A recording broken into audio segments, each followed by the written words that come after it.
They are in. All right. Thank you. Awesome. Oh, good to see everybody. Sorry about the little technical difficulties. Hope everybody can see us and hear us okay. We cannot see you, but yeah, absolutely. Yeah, so welcome to the Mr. Belvedere Zoom reunion. Hi, Eileen. Hi, Bob, Bryce, Tracy. How's everybody? How you doing? Great to see everybody as well. And thanks everybody for joining us.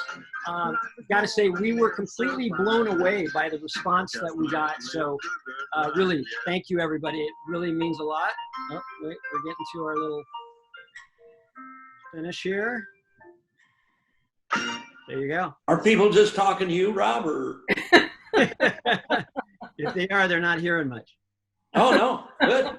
Oh, everything's good. Yeah. So listen, we hope everybody's safe and healthy out there and doing okay.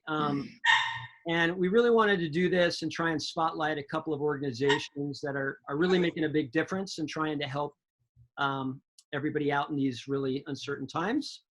And one is our graphics, our production value, high production value graphics. But one is really good. Fun, which I know is also near and dear to Eileen and her daughter, Nika, who's also a great actress, singer, and dancer, triple threat. Since March, the Actors Fund has provided more than $11.6 million in emergency financial assistance to those working in the performing arts and entertainment. And this is more than 5 times the amount that's normally distributed. Eileen, did you want to, I know this is near and dear to you. Did you want to add anything about the Actors Fund? It's a great organization. Well, the Actors Fund really sprang into action when the COVID crisis started and all of show business shut down, which means that there was absolutely no work for the thousands and thousands and thousands of people who bring the rest of us entertainment all year round.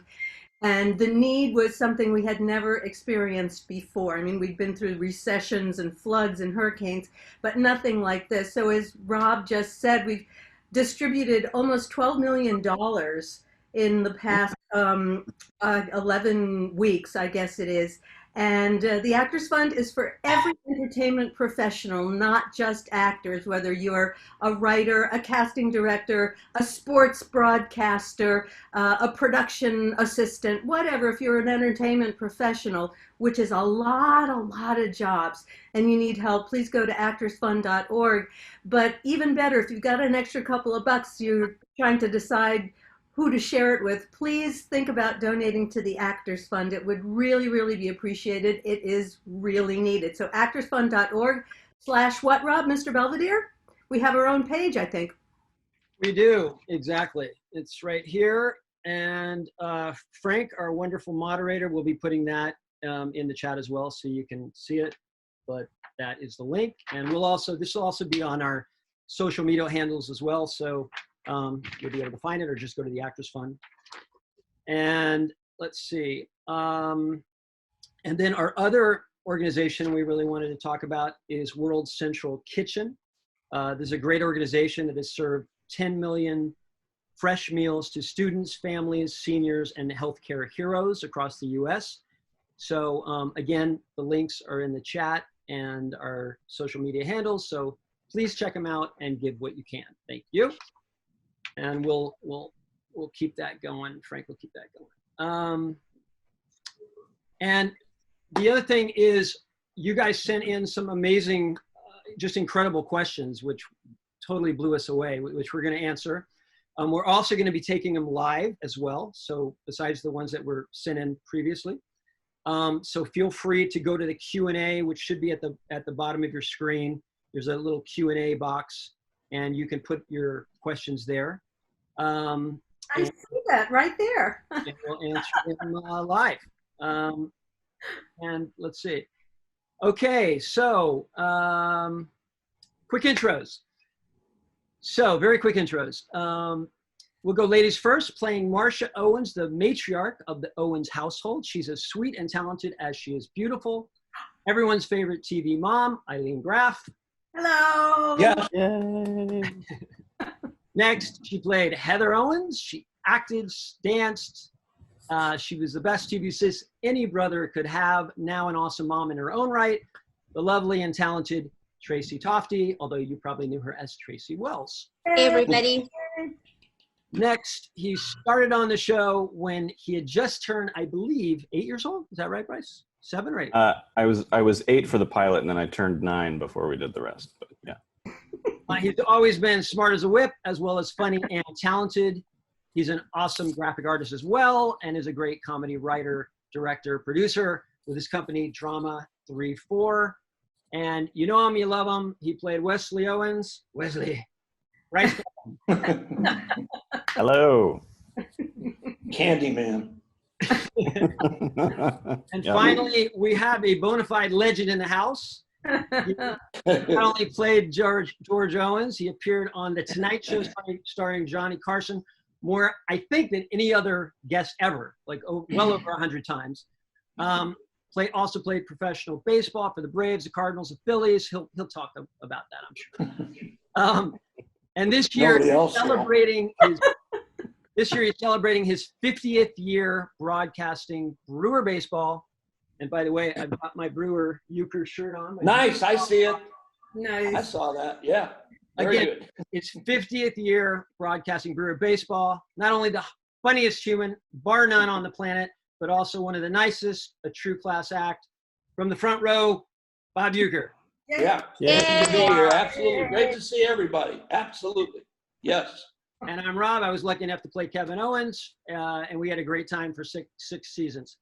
Now, first of all, we wanted to acknowledge who unfortunately isn't with us today, and that's Christopher Hewitt, who was the title character. Chris passed away in 2001, and just last month, he would have celebrated his 99th birthday. And yep. Yeah. So we all love Chris very much, and we miss him every day. So why don't we start there? And Eileen, what was your first memory of meeting Christopher? Well, I met Christopher in 1976, I think. So I knew Christopher before we did the show. He directed me in a musical in Paramus, New Jersey. It was called Over Here, and he was our director. So he and I had been friendly, and I'd worked for him. So it was really cool. I saw him at the network auditions when we were all trying out for Mr. Belvedere, and we just fell upon each other and said, "Oh my God, I hope we both get this job. How great would that be?" But as a director, he was organized. He knew what he wanted. And my castmates here will agree that the first thing he told us is there will be no gum chewing on the stage. So I knew that before you all did. But so That's that like telling him not to eat.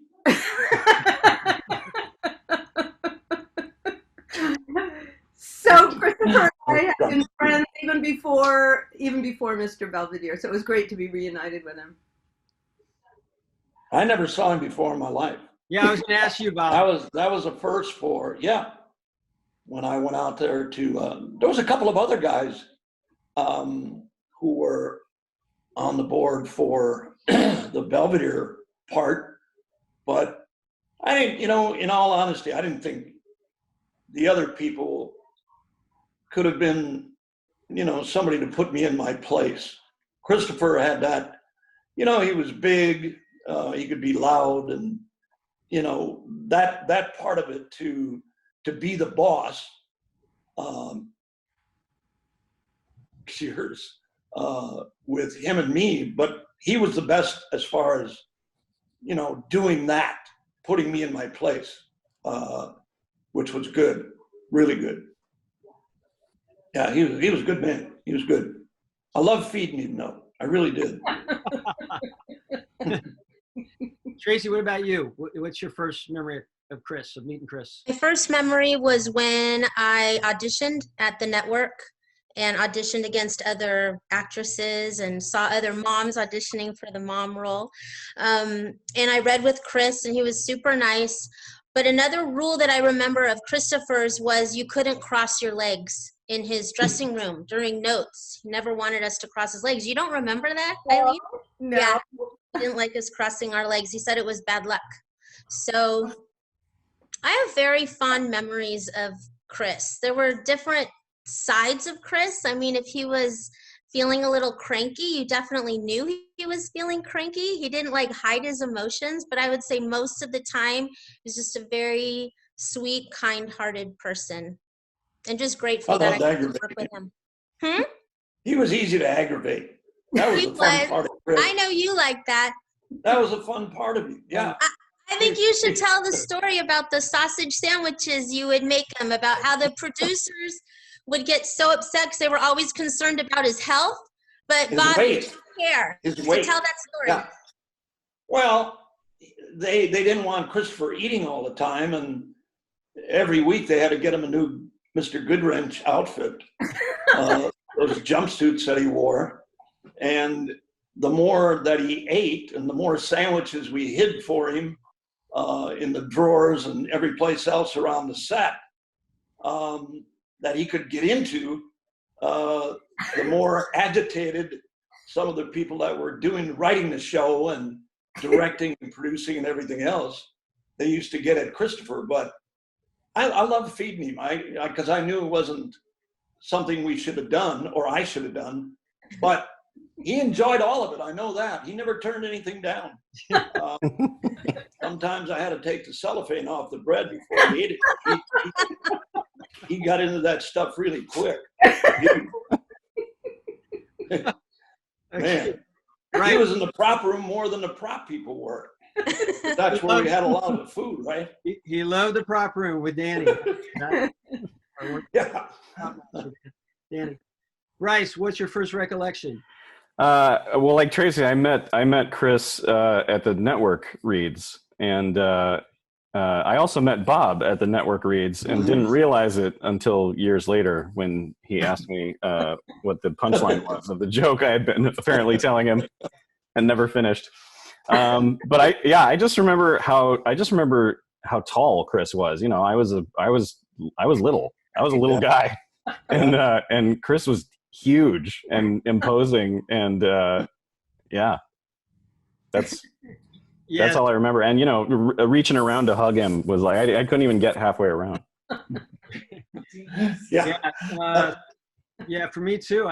First time I met him was a network read, which for those who don't know, you know, that's kind of like the final audition, and it's, you know, it was down at ABC with like bleachers of executives, and it's a pretty terrifying situation, or at least it was for me. And I just remember walking in and meeting Chris, and he was already there, and I was pretty much terrified, and met him, and right away he just put me at ease, and he could do that, you know, and we just kind of hit it off and just had fun, even in the network reading. And then let me ask you a question. Did you read with him at network? At network, yeah. Yeah, Oh. me too. Yeah. I read with Bob. Bob, do you remember reading with me at all? Yes, absolutely. Yeah. Yeah. No. Nobody else was there. I think you guys were also invited, but you didn't show up. So There was one other guy that read for Belvedere's role, and I can't remember his name right now, but there was one other guy that I read with. And I can't remember his name. I'll think of it before we get off the air here. But because they started the show. They started the show for you, right, Bob? I think maybe a lot of people don't know that, since he was the title character. You were already in, right? But, you were already I in. didn't hear you, Rob. You were already. Oh yeah, no, I didn't really do anything. I mean, I went out there and read with Eileen and read with Christopher and the other guy. I can't think of his name right now, but I will. Anyway, and I saw you guys at the network thing, but I didn't see any other kids outside of you guys. You know, you and Bryce and Tracy and Rob. I didn't see anybody else. Wow. You guys were the only kids that I saw. The other thing I always remember about Chris on the set is he had the St. Christopher medals that he would give out, to everybody, all the guest stars. But it wasn't which saint was it? Was it? I don't know if it was St. Christopher. I don't remember. There was the patron saint of actors. Yes. And I don't, I'm a Jewish girl. I don't know. So. Yeah. I've got mine. I was a heathen. I didn't know either. Does anybody still have their medal? Because I lost mine a long time. Yeah, I don't have mine. Yeah, it was St. Christopher. I think it was. Yeah, you're right. It was St. Christopher. Yeah, I thought it was. I think you're right. And I've had people over the years who guested on the show who, they'll come up to you and chat and everything. And I've had more than one say, I still have the medal that Christopher gave me. And I guess I think that's sweet. Yeah. He put it on the show's budget. He didn't pay for that stuff.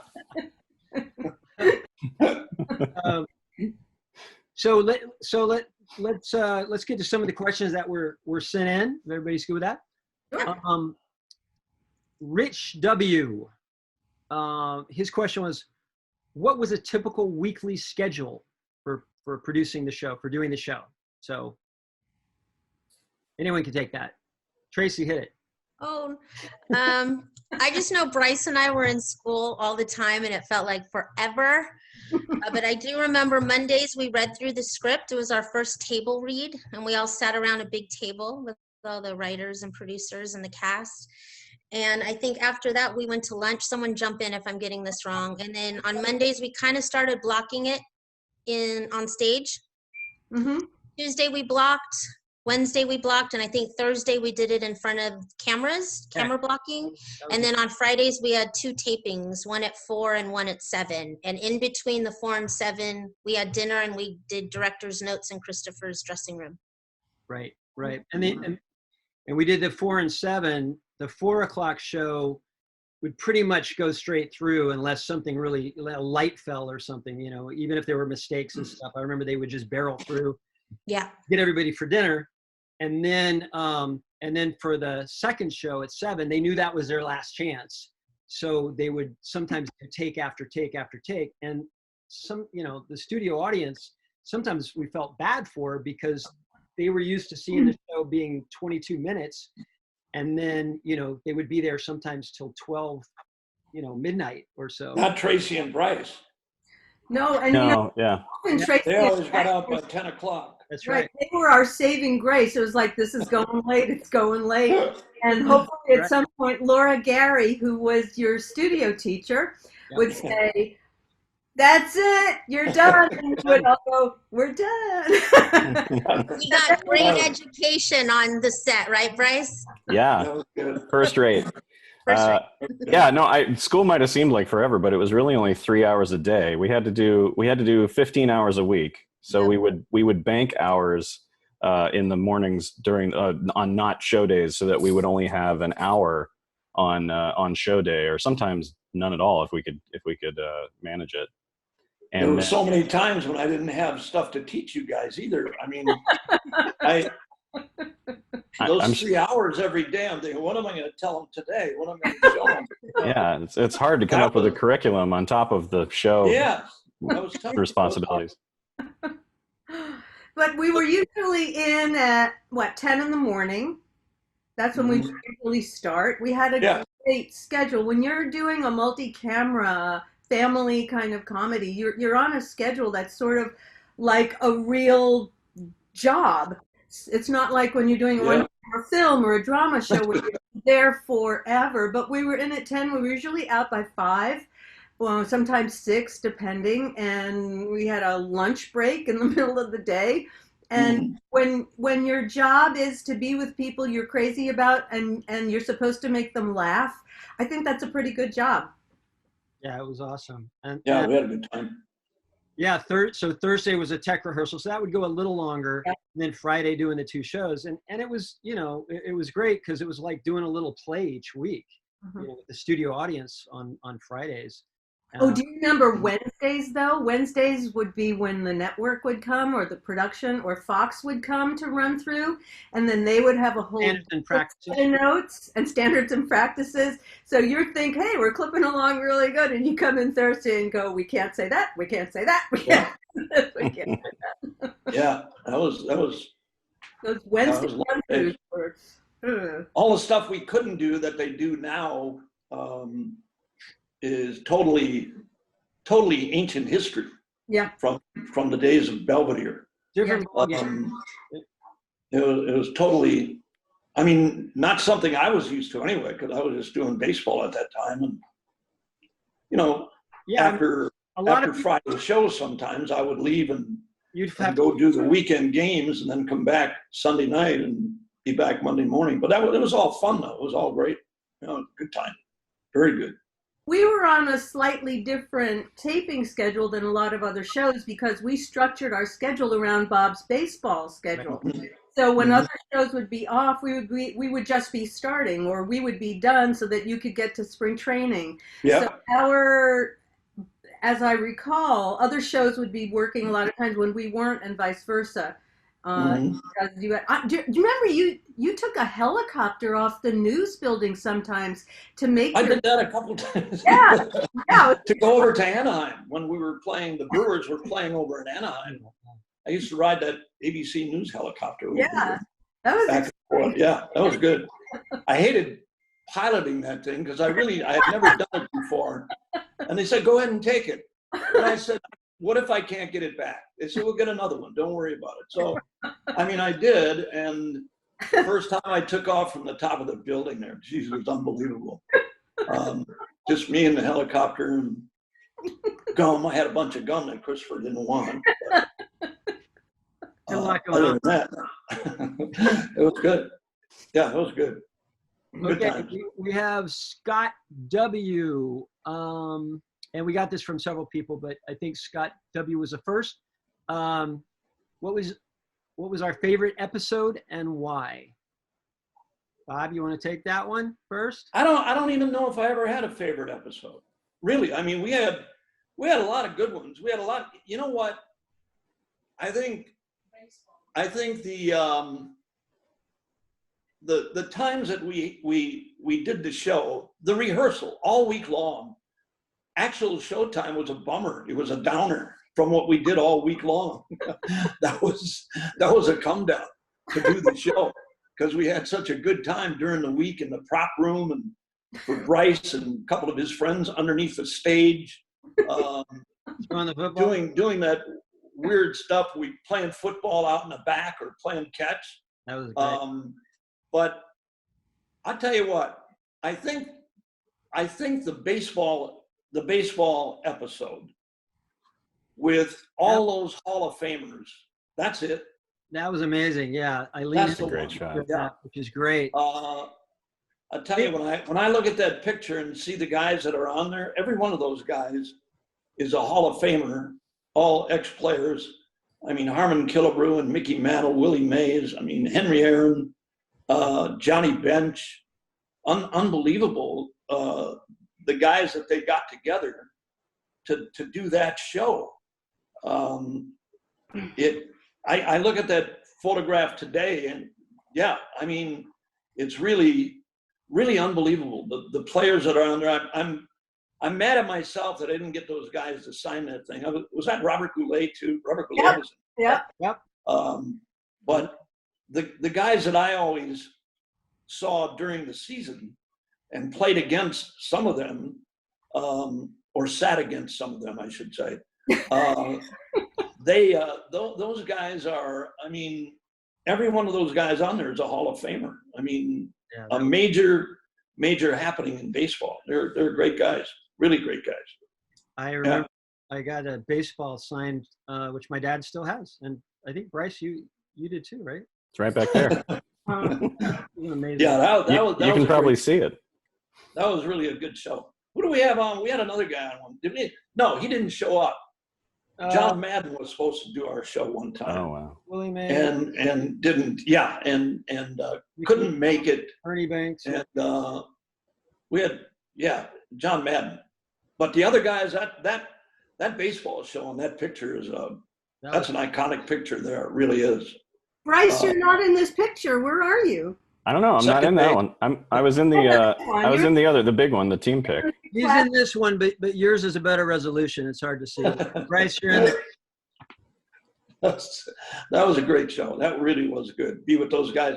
I don't know how long they were with us, 3 or 4 days, something like that. Yeah. You know, that was the only show that we did out of all the shows, 117 episodes, that all the brass showed up. Yeah. Never came. I was like, yeah. All of Yeah. the brass came to that show. They all these big fancy executives were so excited to meet their baseball heroes. It was Man. it was darling, and they all had balls, and they're, you know, these guys that control a major network. You know, they were big deal. They were like, oh my God, there's Willie Mae. Yeah. Ben and I watched that episode last night, and it was really funny. It was really good, and you know, we just kept saying, I can't believe how they got that organized. How did they ever get that? Yeah, that was a shocker. Yeah. How was I my hit a home pitching? run off. I hit a home run off of Bryce. What a great Yeah. thrill! Not that difficult. Not that difficult, I'm sure. That was really Bryce, good. you got a favorite episode? Yeah, I was actually just rewatching some too because I was remembering some of my favorite stuff. I liked the ones where we got to do sort of out of the ordinary stuff. So I was rewatching The Fall Guy, which is the one where Rob brings a girl home who messes up the pillow in George and Marcia's room. And Wesley takes the blame for it so that Kevin can get his car. As you should. Yeah. So, but we had all these fantasy sequences where everyone was like telling their version of what they thought happened. And then Mr. Belvedere is like, Wesley has a casino, an illegal casino in the house. Yeah. So I wore a tux and yeah, there was all that stuff in the bedroom set. There was I had an older woman coming on to me. Cool. How's she doing, by the way? She's good. She's good. I have her tied up in the back. Eileen, how about you? Any Well, just purely from a selfish standpoint, one of my favorite episodes was Bad Marcia, where I got to play 2 characters. I played myself, and then somehow I end up, I go to jail to represent. Rosemary was in jail with you in that. Yeah, Rosemary. Rosemary. Yeah, Rosemary. Oh, yeah. And Zelda, I forget Zelda's last name, who was in The Exorcist? Zelda Rubinstein. The other one, Zelda Rubinstein. It wasn't The Exorcist. I mean, sorry, yeah, no. Poltergeist. Poltergeist. Thank you. Ding, ding, ding. So I got to play 2 roles. I got to talk to myself, and I got to sing. So that was really a lot of fun for me. And I thought I did a nice job. I watched it last night. I said, well, look at you knowing what you're doing. Yeah. Tracy, what about you? Favorite episode? I actually have favorite moments that I remember. Maybe not necessarily a whole episode, but I remember 2 things. One was my first on-set kiss ever. On-screen kiss was on Mr. Belvedere, and it was I had a French tutor. I don't remember the name of the episode. And I remember Noam Pitlick, our director, I was standing and he was over here watching, and as I'm leaning in, I literally felt like 50 people over here leaning in to see what was going to happen. So I'm leaning in and I'm noticing all these people and they're looking at me, and I just remember being so worried, like, is he going to stick his tongue in my mouth? Like, I didn't know what happens. Like, how does this go? So I was so worried. So I remember that. And then I remember an episode where I had a boyfriend, and we were, he took me to prom, and he tried doing more than I wanted to, and I pushed him away, and I had a scene with Mr. Belvedere on the back porch area. And I remember during rehearsals, I somehow was able to get emotional in the scene, but when it came down to the taping, I just couldn't. It wasn't there. It wasn't happening. And I remember the booth was getting frustrated, and Sweet Anita I know Anita's watching, she would come over and say, Yeah. sorry, we're going to have to do that again. And I remember Don Corvan, our awesome director, came out of the booth and pulled me aside and put his hands on my shoulders and looked me square in the eye and just said, all week, you've been doing a killer job, and I know you got it in you. And that's all he said. And he walked away. And then I just burst out into tears in this scene. So I remember those moments. And I just wanted to say, I know a lot of our crew is watching today. And I just wanted to say how much we love you guys. And thank you for tuning in. The best. And the great Don Corvan and Noam Pitlick. We're Yes. very lucky to have them Yes. direct a number of our episodes. And our incredible writers, Tony Sheehan, Jeff Stein, Frank Dungan, amazing. Rob, what was your favorite episode? Well, you know, there's a lot, but I really had a lot of fun doing the one that was called The Contract, which was about the drunk driving. You know, Right. we had Yeah. signed a contract if you drink. And it's funny. It's like to this day, I still have people sometimes say that made a big impact on them, which blows my mind, especially all the years that have gone by. But also, it was just so much fun to shoot, you know. And Bob was great as far as helping me with a little research, you know, researching the role a little bit. But it was just a lot of fun, and it's one that means a lot, mainly because of who I hear from about it. And the other one that was a lot of fun was comes to mind is the competition with the arm wrestling one, when we were doing the arm wrestling. It was just a kind of a goofy, crazy one, but it was kind of a takeoff of the Karate Kid, but it was a lot of fun too. How about the high heel bandit? Yeah. I still think you look really good, man. You know, I still got the dress. Well, You know, I still got the photograph. I like the ones where they had us do really goofy things. Like you come in on a Monday and it would say, Marcia is dressed like a mushroom. And you go, oh, what's this going to be? Or Bob, do you remember the one where we were like pirates? We were, Yeah. wait. Or then there was this one. Oh, yeah. Yeah. Yeah, I remember that one. That was good. That was I was good. looking tight there, yeah. Yeah, good. That was good. You were Mr. T, and I was I got that picture, yeah. I got that picture on my phone, Mr. T. Matter of fact, it's in a couple of restaurants in Phoenix and Scottsdale. I don't know how they got that Mr. T thing, but Jesus. Yeah. fun. That was fun. It was fun Oh, to yeah. be goofy and not feel like Rob said, so many of our episodes, it happens to me too, a lot, where people will say this episode or that episode, or what I still get to this day are wonderful people who say, you don't understand, your show helped raise me. I was a latchkey kid. I came home from school, your show was on every single day. I felt like you were my other mom. And we lived in a bubble. We went to work, we did our thing, and you don't have any idea, like Rob says, of what your impact is out in the world. Not a clue until, 30 years later, a stranger, well, not these days, will come up to me and just hug me and say, thank you for being there for me. And you go, okay, I guess people take this stuff to heart. well, the other thing too. I went from, I never did anything like that before in my life. Yeah. To go out there and do that, and going from doing baseball every day and going around the country and appearing at sports banquets around the country and doing that, to go and to do something where you're really disciplined as to what you can say and what you can do.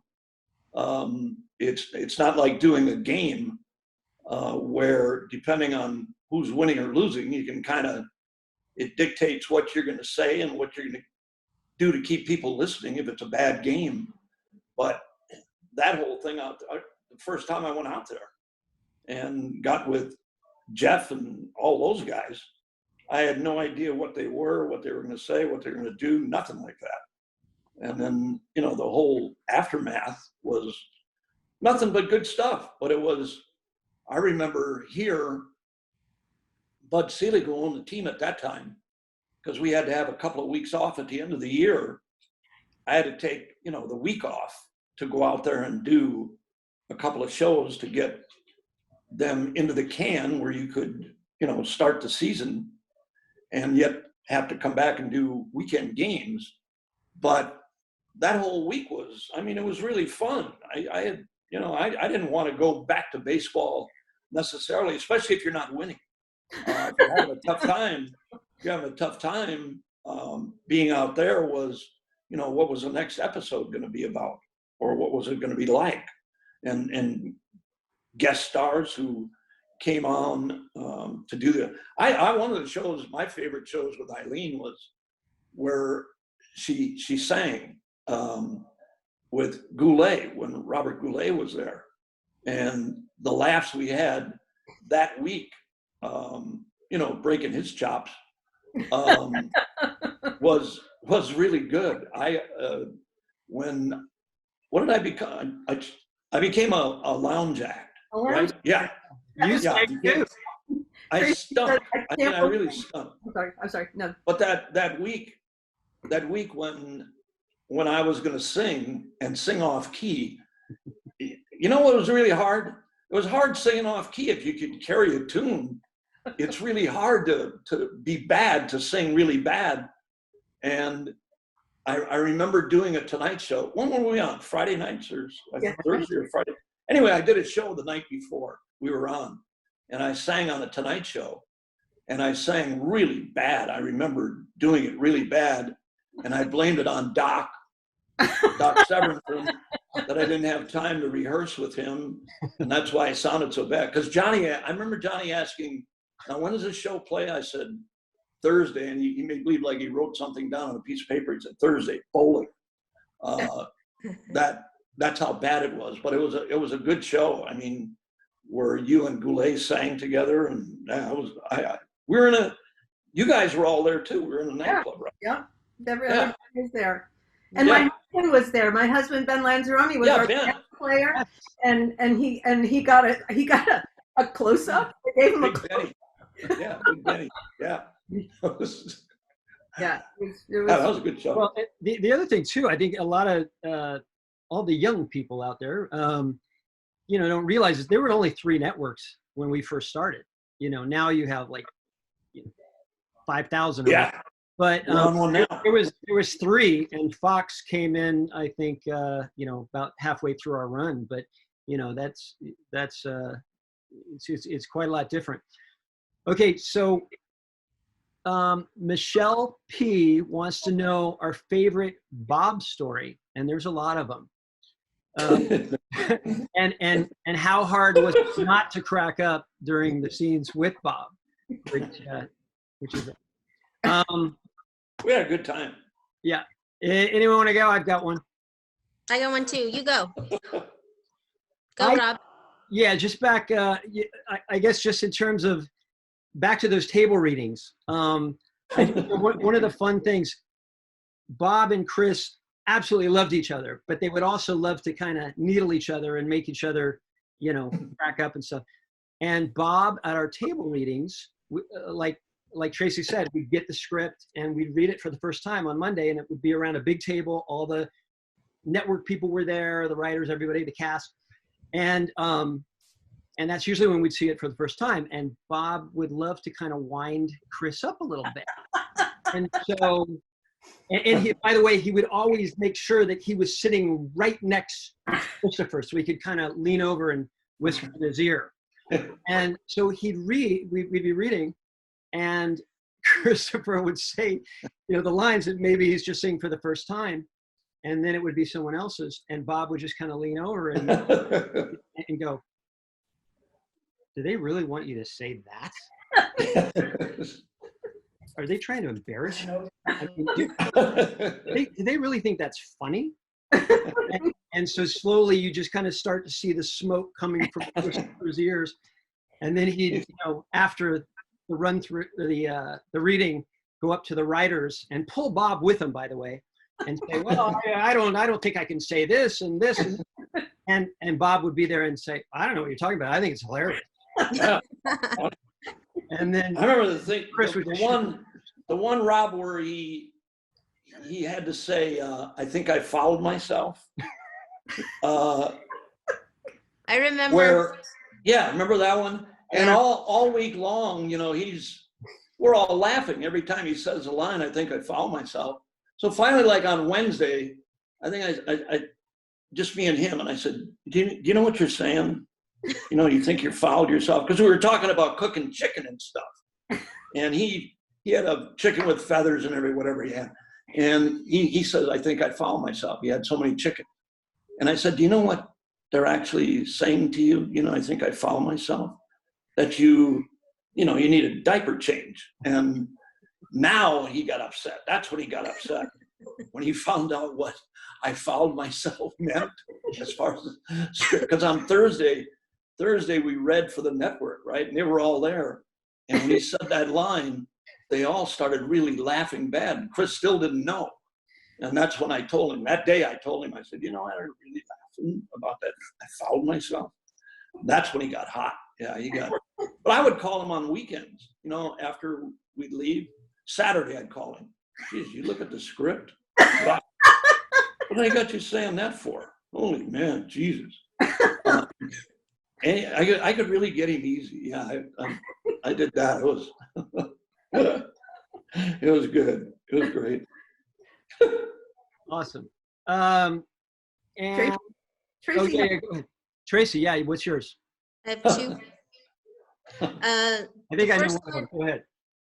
One of them was, it was my birthday, and I came on set after being in school, and they didn't let me on the set because I entered the front door of the Owens house, so I didn't see anything behind the door. So when I walked through the door, there were balloons everywhere, and these balloons looked really bizarre. And I remember saying, why do these balloons look so funny? And everyone started laughing, and that was because they were blown up condoms. And only one person that could have done that, and that would have been Bob. And then the other one was we had a PA system on the stage. So you guys remember this. If we had to go to the bathroom and they needed us on set, or we were in our dressing room, they would just get on the PA system, and everybody and their brother could hear whoever was on the PA system. So Bob would get on the PA system if he knew you were going to the bathroom, he would get on the PA system and start making squinting sounds and all sorts of terrible sounds while you're trying to go to the bathroom. So this was ridiculous. This is funny. Growler. Remember that? You're going to the growler. To the growler. The growler. The blower, growler. Yeah. Great. Yeah, that was good. Yeah, Bob used to always, just like he was saying, he would leave stuff around for Chris to eat. He would also sneak me candy because I wasn't supposed to have candy. That's why he called me Candyman earlier. So he and the prop department would stash like a bag of marshmallows behind the big marshmallows in the flats, behind the flats of the set. Right. And so there was like a little cavern underneath the stairwell, underneath the staircase. That was like my little hideout where I'd go, and there'd be Necco wafers and and marshmallows and red vines and God knows what else. And I think once they stashed a dirty magazine back there for me. That was later. I would make Danny, the prop people, part of their shopping list every week when we got our food orders, whatever we're going to use or eat on the show. I always made sure that they had a bunch of candy in there for you. And put it under the stage, that little door behind backstage. Yeah. Where you guys could crawl underneath there and sit there and eat candy and come out flying, man. You were riding high, man. After you had some candy in you, geez, you were tough to control. Yep. You knew everybody's lines too. Yeah. Everybody. Well, that was good because every one of them. Shelley Herman was our script supervisor, but half the time, hi Shelley, we love you. And Anita, we love you. But you always knew that Bryce knew the whole show cold, just Yep. because he was so crazy bright, and he had that kind of kid mind like Velcro that you didn't even have to worry about forgetting your lines. You could just look at him and he would just tell you what was. It was. Yeah, he was good. Really good. Chris would get mad about that. Chris didn't like that. He didn't like it? Yeah. No, he didn't like being corrected. Oh. I'm fine with it. Anytime you want to tell me what to do, Okay. Oh man, he was. I just all those things we used to hide in the drawers in the kitchen for him to eat. What was the one thing he really liked? He liked something. He was really fond of a particular. You like ding dongs? Huh? That's what it was. Ding dong. That's it. He loved his ding dongs. Yeah. Oh man. I mean, and and we all laughed at this. When we'd go to lunch over at commissary, and Christopher had one of his, especially on Mondays when he had a new Mr. Goodwrench outfit on, we'd go eat lunch, and I always ordered an extra thing on the side. I ordered a bowl of soup. And as we were eating lunch and talking with other people, I used to dip my fingers in that soup and just splash a little bit on Christopher's clean outfit on Monday morning. And then we'd go back to the set and start working, and he'd look at himself and he'd see soup, and either up here or down on his pant leg. And he'd always ask in that, the British accent he had, how did this soup get? He didn't have soup for lunch. How did this get on him? I said, I have no idea, man. I don't have any on me. But we did that. I did that every week. I mean, that was like being in the script to do that. Really was. Dolly Parton used to eat lunch with us once in a while, right? Yeah. We had her at our table once in a while. Yeah, that was awesome because she was doing her variety show on the soundstage at the hall, and she would have the most amazing. And I remember we'd always go over there sometimes for the rehearsals, and they'd have musical guests like Ray Charles and Willie Garcia, and you just go and hang, and just listen to these amazing. Yeah, that was great. That was really good. That was fun. Good lunches. All right, we've got a question here from Josh B, and then we're going to open up to some live questions. With the recent successes of reboots such as Fuller House and The Conners, has there been any talk of trying to reboot Mr. Belvedere for television or a streaming service? Well, what do you think, guys? I'm in. We're in. Sure. When people ask me that, and I get asked that question a lot, I always say it's hard to reboot a show when you don't have your Mr. Belvedere. So I don't know what kind of future we could have, but I think that most of us would be up for it if it ever came to pass. Mr. Belvedere? Yeah, that's the name of the show we're on. It would pass me. I know that. Okay. No, that would be good. Yeah. So we had a good time. We have do one more. We've got Nitin G is actually one of your millions of fans from India. India. Watched reruns of the show on this. I played there. You played there. Wow. And she knows like all the episodes and everything, and just wanted to know.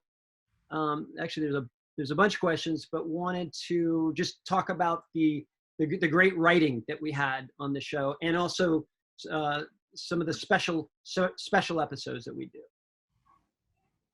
out there, and we'll take some live. Well, I actually there's an author, an Australian author named Lee Gambin, and he was in touch with me and maybe some of you about very special episodes on TV shows, and I, people get a little weird about them, like, oh, very special episodes, all these message shows on these sitcoms. But we did the first show about AIDS, about HIV/AIDS. The first one, because it was a subject that was very close to our producers' hearts. Their managers lost a child to AIDS because of a blood transfusion, and there were terrible repercussions to their whole family because of that. So it was a topic that was very important to them. So I think it's amazing that they were never afraid to tackle issues in society. There was the one where you went to camp, Bryce, and you had the touchy-feely counselor,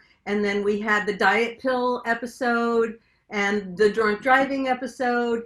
So I think we were not the writers, but I think those who were in control of our show took the responsibility pretty seriously, that, yeah, we have a platform. Let's see if we can make some good points about some of the issues that are around us all the time. Yeah, and I mean, they really did a great job, I think, of balancing, finding the humor in the situation, but dealing with the topics in a real honest and authentic way. So we're really lucky to have those writers.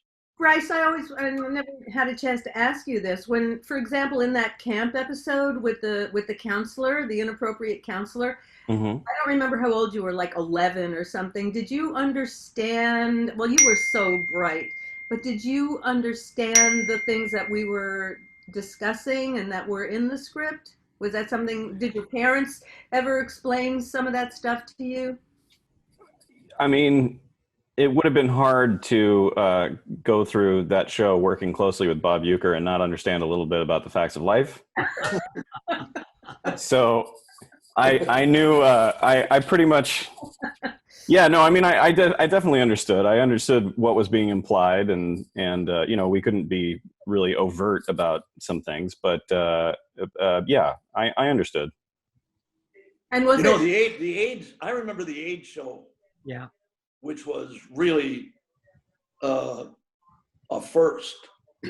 And all the network people that showed up on Thursday to watch the show, being,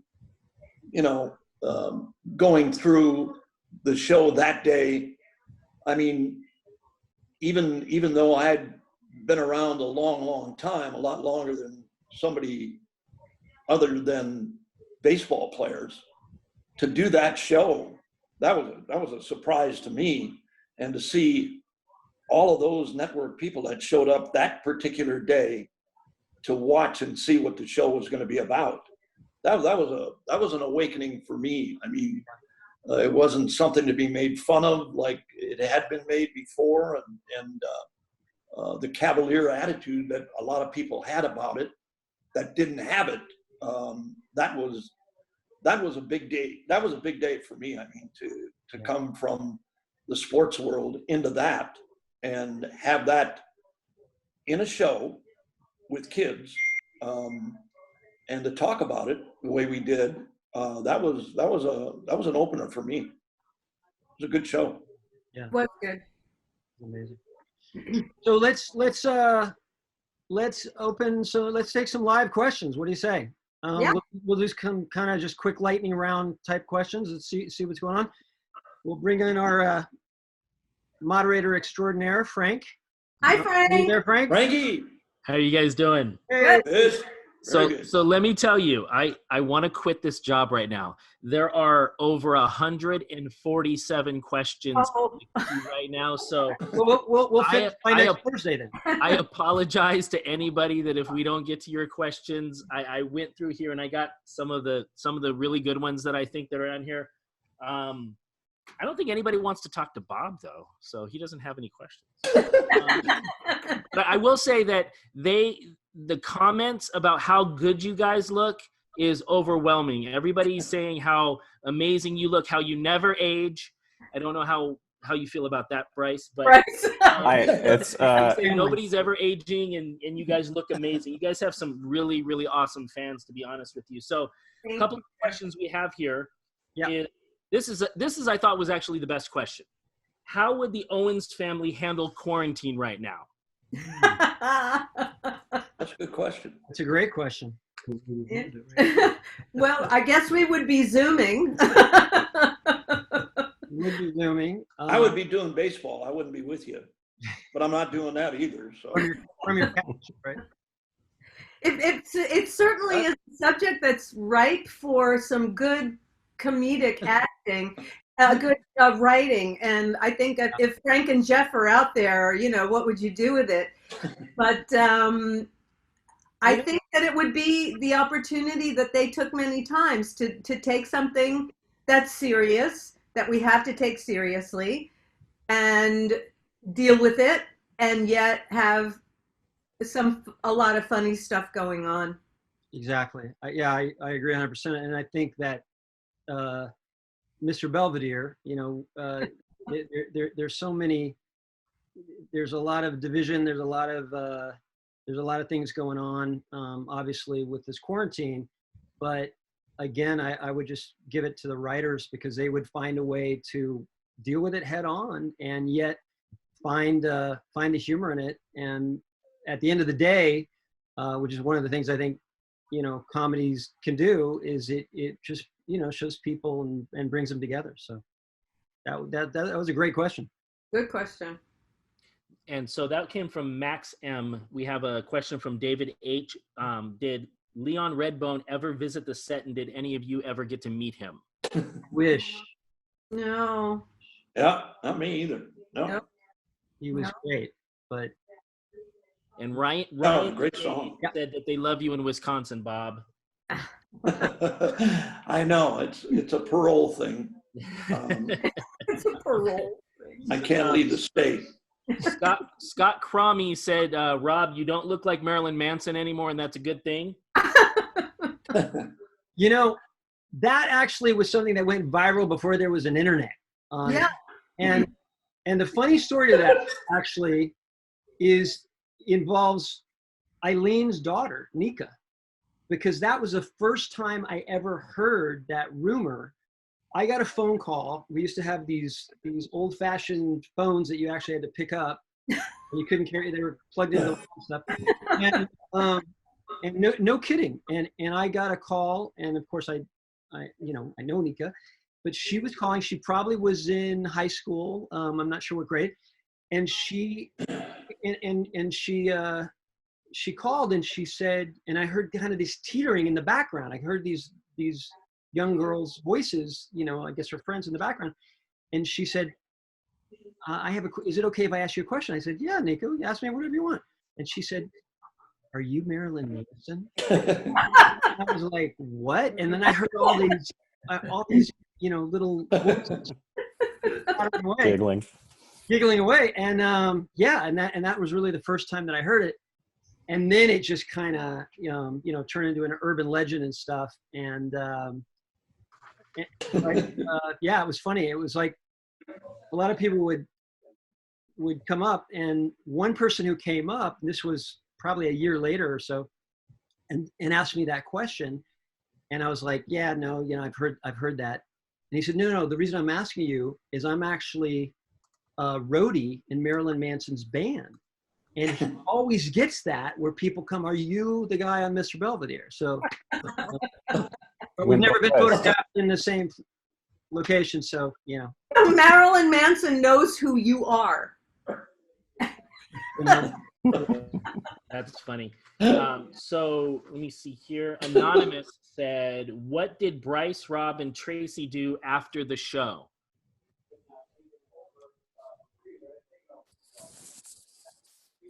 I'll start. I have a production company. I've been producing and writing content mainly for the web, but also we had a TV show on the air in 2007. So I've been doing a lot behind the camera.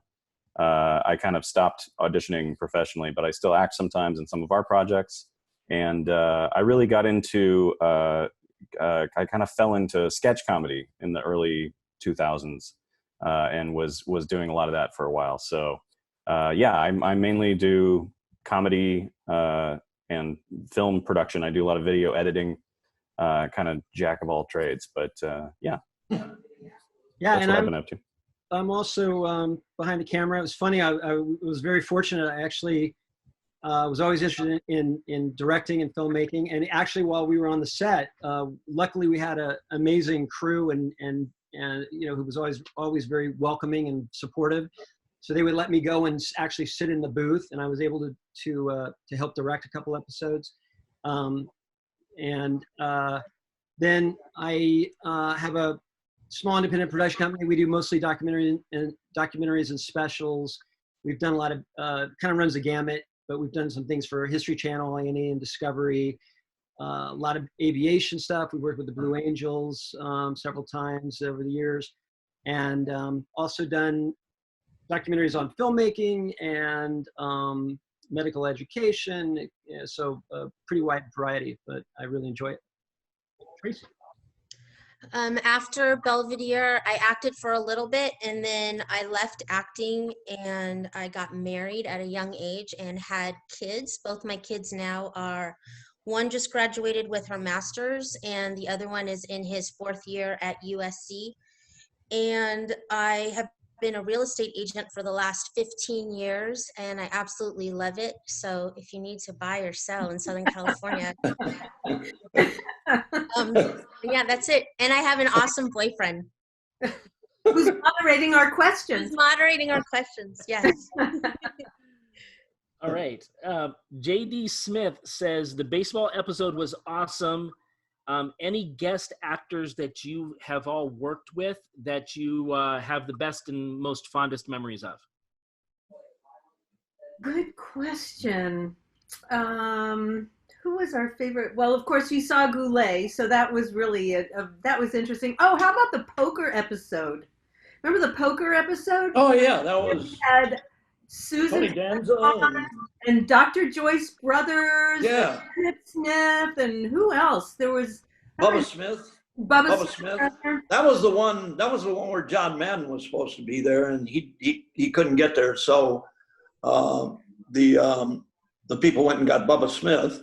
He was good. Bubba was good. But yeah, that was a good episode. Tony Danza was on that episode too. Yep. Did I get kicked? I got kicked out of the house or something. I had my own place. We were playing poker at my place. Yeah. Yeah. And of course, we had the episode where Fergie kisses Bryce on the cheek. Yep. Yes, that was. We had Jason Bateman.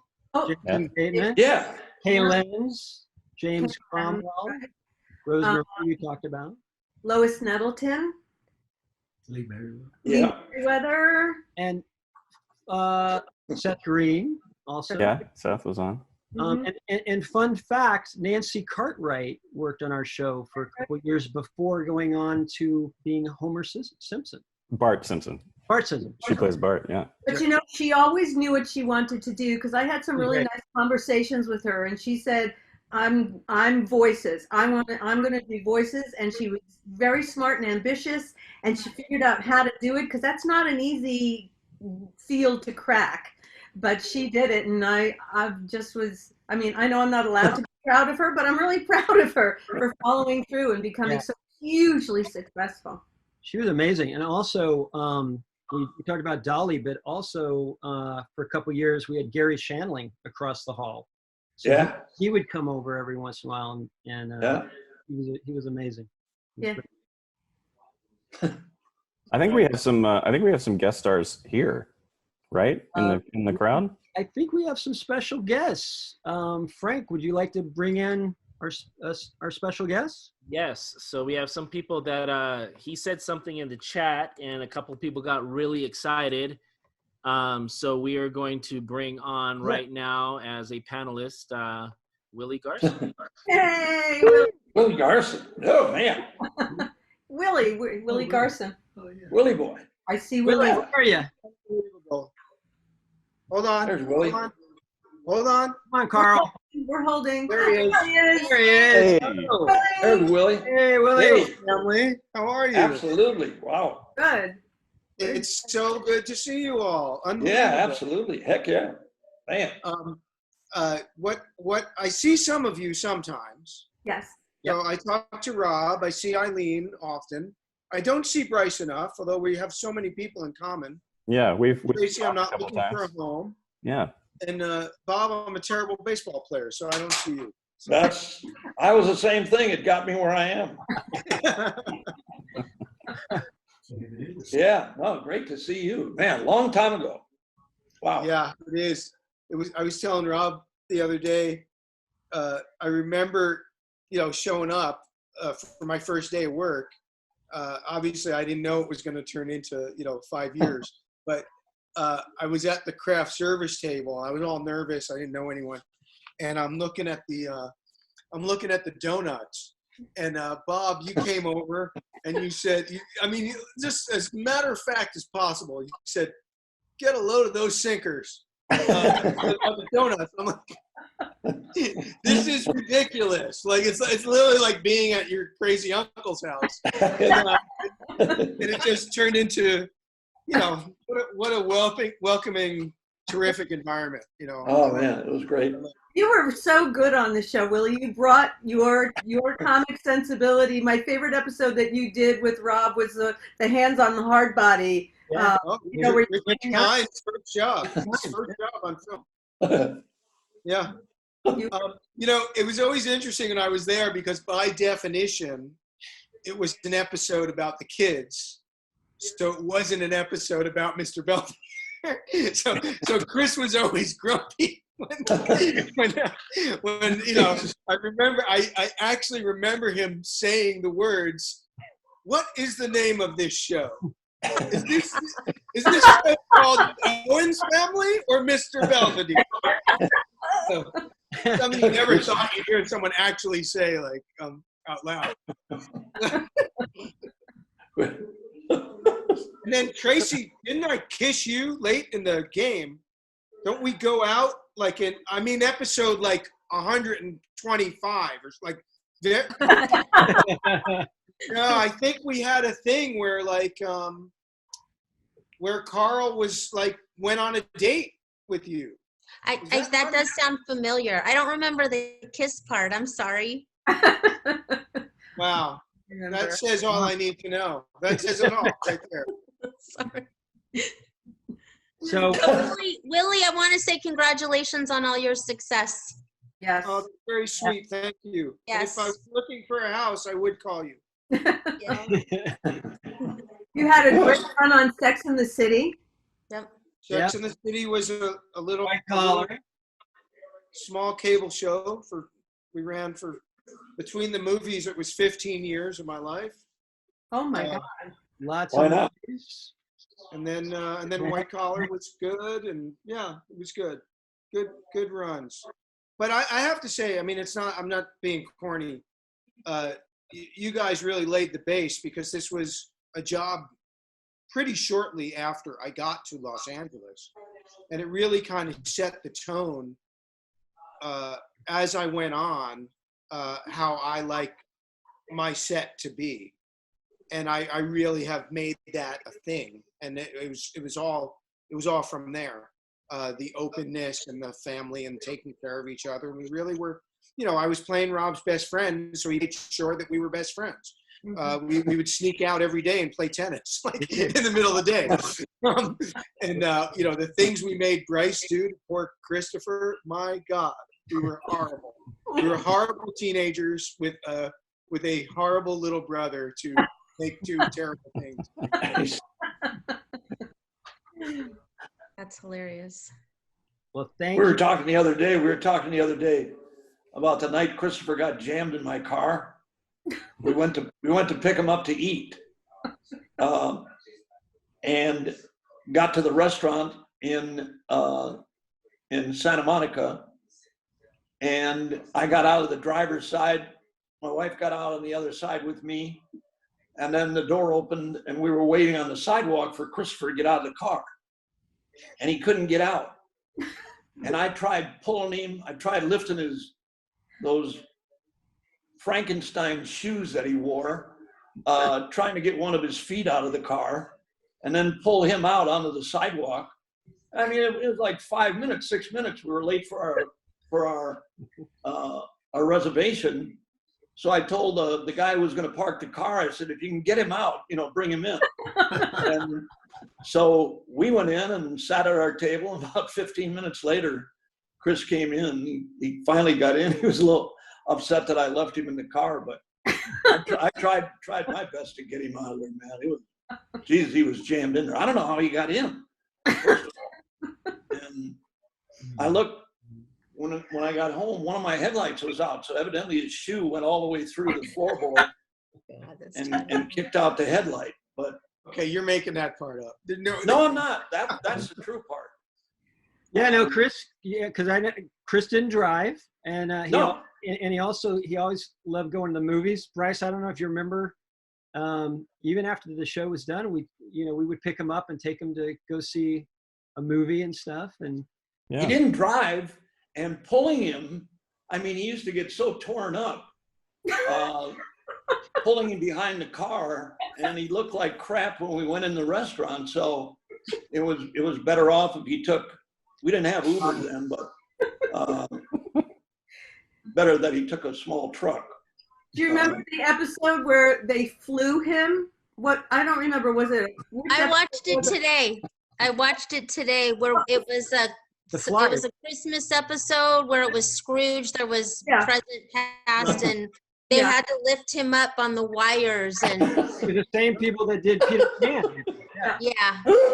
All right, it was the guys from Hook. Hook who came to help. His He was suspenders not were a garden hose. Not happy. That was hard. That was a little out of the ordinary. That was a fun episode to do, though. I like that one. Yeah. We made Bryce follow him around one day with a stopwatch, timing between times that he put something in his mouth. Guys, you're bad. I remember Bryce would come running across the stage. 45 seconds. Like I made it 45 whole seconds. it was both child abuse and elder abuse in one moment. Like, That's bad. Man, those donuts were, God, he used to love those donuts. His dressing room, everything, man. Hey, Bob, Yeah, we have a good. question from Eric M. that wants to know who was your favorite child on the show? Child. You know who that is. Who, me? Yes. I was one of them. I had a childlike mind, I know that. No, we all had a good time. We did. I mean, Bryce only because he had a caretaker with him all the time, and his parents didn't want him doing anything, and that was just incentive for me to get him to do, the stuff that I like to do, and eating what he wasn't supposed to eat, getting hyper where he would be off the ground, actually walking around off the ground. He had so much sugar in him.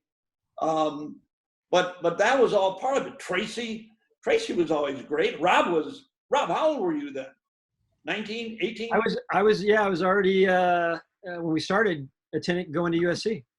Yeah. Yeah. Okay. Wow. Yeah. And Bryce, you were like, your first year, what did you say, 7 or 8? 8? I was 8. I was 8 for the pilot. Tracy, you were what, 14, I 13? turned 12 during the pilot. Well, Oh my God, I didn't realize you were that. I remember you being 13, but I forgot that you started out as 12.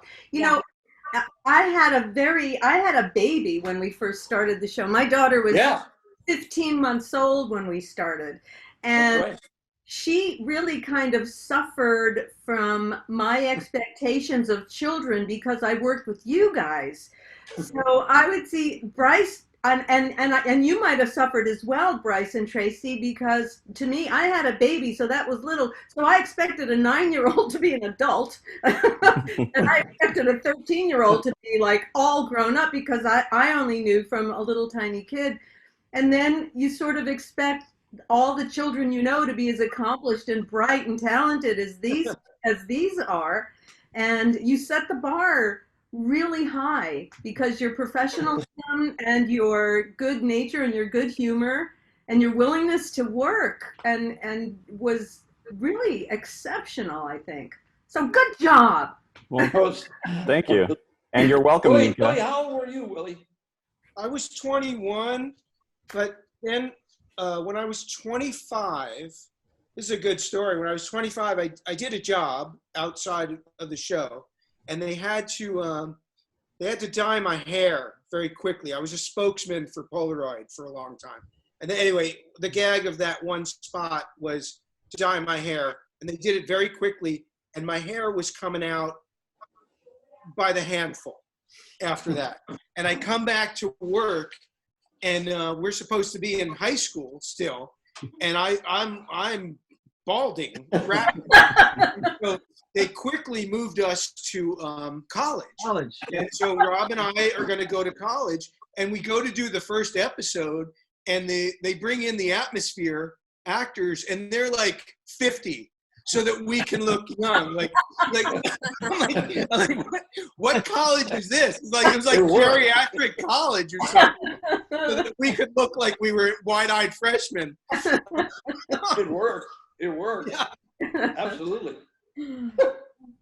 That was right before that Nancy Cartwright episode, I believe, was the first. That might have been the first college episode, or there was another one maybe before. Yeah, I think you're right. Yeah, I think you're right. It was great. What do you got for us, Frank?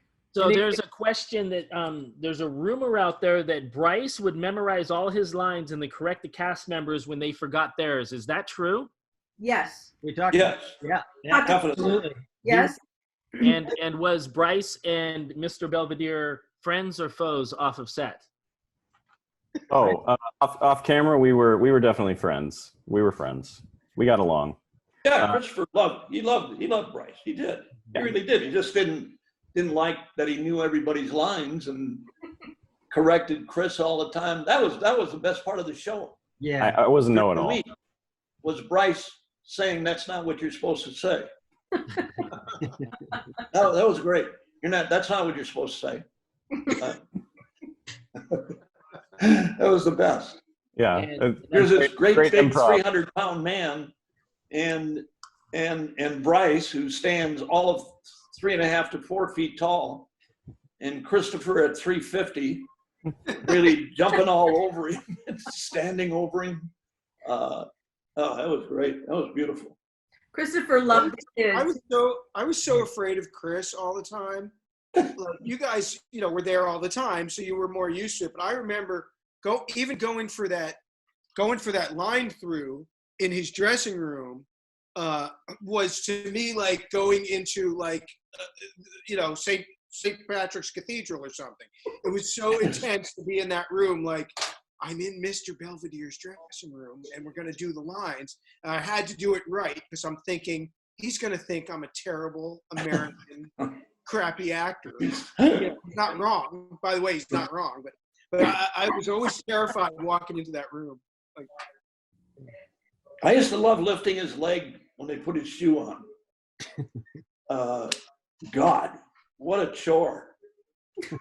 Lifting that. What was that young guy's name? That young wardrobe guy we had when the show first started. Not Jed. Wasn't it Tony? That's him. Tony. He was a real young guy, wasn't he, Tracy? No. He's a young guy, real young guy. He dressed Christopher all the time. I don't remember. A lot of people also don't know another fun fact. Bill Ballou, who did all our work. Bill created the look for Elvis. He was Elvis's costume designer, and he made those rhinestone jumpsuits. Mm-hmm. Yeah. The best thing about Bill was at the beginning, right before we started filming every season, he would say, let's go to the mall and buy clothes for Heather. And I mean, he just basically bought half of the store. There was a store back then called Contempo or something like that. And man, he got whatever. It was awesome.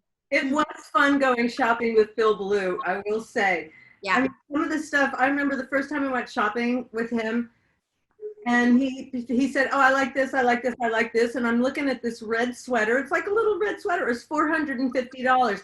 I just said, what?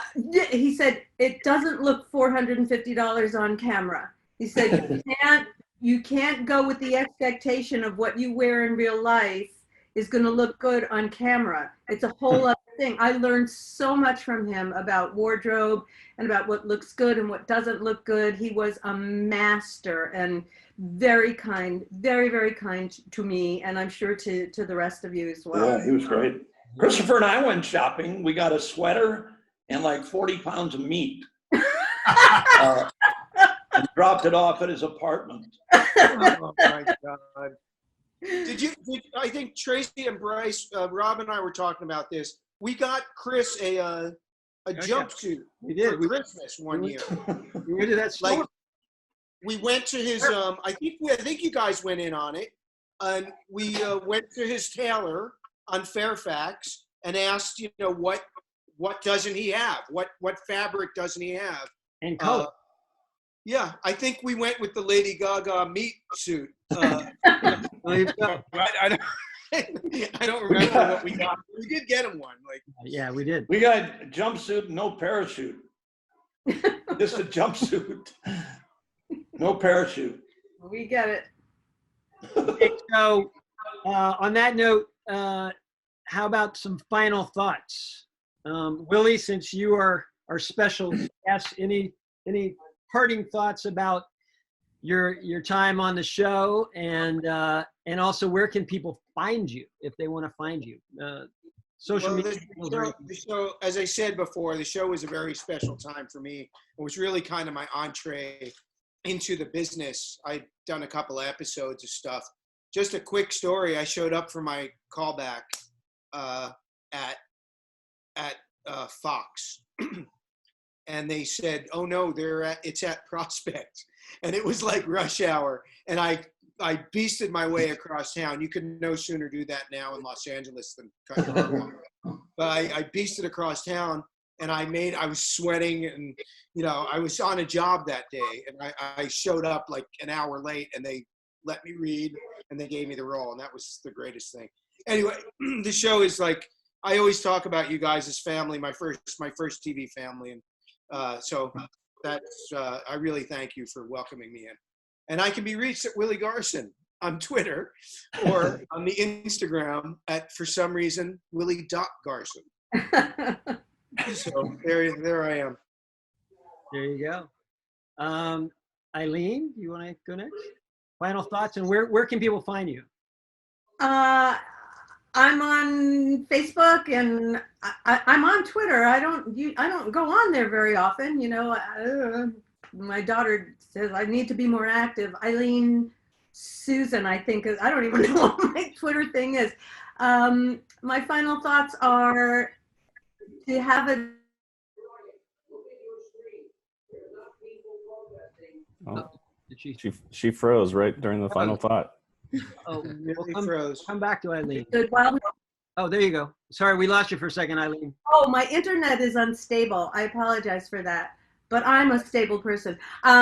This was a fantastic job, and it was an opportunity of a lifetime, and there are no people I would rather have with me than the folks that you see. And again, I just want to urge you, if you are able to make a small donation to actorsfund.org, would be fantastic.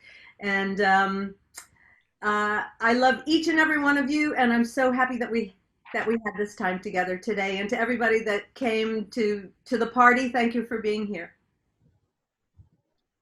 Tracy, what about you? I basically grew up on the show, 12 to 18. So, I have a lot of fond memories. I lost my mom during all of that. So, it's a big memory for me and the show and the love that everybody surrounded me with through all of the years. I felt like all of you guys were like my parents, along with my dad and my sister, and it was like just one big family. Just to tell you how much I love the cast, the crew, I do love the cast, but the crew, still have lunch with some of them. I named my dog, my Boston Terrier, Jimmy, after Jimmy Donchi. Love you, Jimmy. He's on here, by the way. Oh, yes. Hi, Jimmy. Hi, Jimmy. I took for granted growing up how special the show was. As a realtor, you know, my bio's out there, and for the longest time I never put Mr. Belvedere in there because I honestly believe nobody cares. You know, I just felt like I'm a realtor, nobody cares about the TV show. And when I finally put it in my bio from a recommendation from my coach, when I start talking about it with people, people would start, like this one lady, she cried at a listing appointment because she was just, that was like her favorite TV show and couldn't believe that I was on the show, and she thought my voice sounded familiar. And, you know, after doing this reunion and seeing all the people that wanted to be a part of it, it's just very touching how much our show meant to people. So I'm just very grateful, and grateful for my family, my friends, and the cast and the crew, and just thank you guys. Hey, Bryce, how about you? You know, this show was probably the defining feature of my life. I mean, whatever else I go on to do, you know, this is always going to be there and is going to be the first thing people will have known me for. And that's an amazing thing. I recently, my company, my writing partner and I did a month-long retrospective of our, you know, 20 years of content, which you can find at drama34.com/34 days. And a little plug, but I don't know if all of that can even measure up in the long run. I mean, I you know, I love all that stuff we've done, and I don't mind saying that I think it's good. I think it's real good, but there's no beating this experience of, you know, 5 years of my childhood up until I went to high school, really. So Yeah, it was good. It was I mean, if I can get somebody to get these ligatures off of me, and handcuffs where I can be free. No, that was the only thing I ever did. And after Belvedere, you know, I went back to baseball and am still there. And the friendships that we made through those years and to this day, I don't think there's a day goes by that Judy and I don't talk about something that happened with Belvedere. And especially you guys, you know, the kids, and Rob at that time, and Willie, your friends, the guys who came on the show. What was the kid's name with the braces? Casey Ellison. Big retainer. Had the big retainer. Your pal. Yeah, he played Miles. But yeah, Right. but all those things, no matter what happens with baseball, if it comes back now or not, to be able to look back and on those years where we did Belvedere and finding out what show business is really like, what it takes to do a show where you have to memorize. That was an awakening for me. I mean, normally when I do stuff, I make it up as I go along. That's always what it was. But to follow a format and to be able to be around other people who feed off of you and vice versa, that was a big part of Belvedere, man. I mean, you know, doing that show and being around all of the crew people, the camera guys that we became so friendly with week after week, and other show people that were across the hall, all that stuff. General Hospital, all those people that used to come and eat at lunch with us, and the people that were in the commissary. You know, when I came back to baseball each spring, everybody wanted to know what Belvedere was like, right? They didn't want to know what baseball was like last year. They wanted to know what Belvedere was like. And that, you know, the friendships, like I said before, that never goes away. You never lose those, not through any fault of your own. I mean, and we do stay in contact once in a while, holidays, whatever it may be, birthdays. That for me is you know what Belvedere was about and still stands for. I just want to say one thing about Bob, and he, as he said, most of his career has been just Bob talking, and very, very successfully, as you see today. But I remember during the pilot, he came over to Christopher and me and said, "You guys are the vets. You know what you're doing. Just tell me when I'm doing stuff right. Tell me when I'm doing it wrong. I've never done this before. You be my coaches. You're the bosses." And how many times has that happened in your life or in your career where somebody is that open to learning and to be that magnanimous? I mean, he came attached to the show and he's telling us, we're the boss. We are the veterans. We're the ones that are going to be coaching through this. I never forgot that. I thought it was really special. We had a good time. Yeah. We did. Yeah. Rob?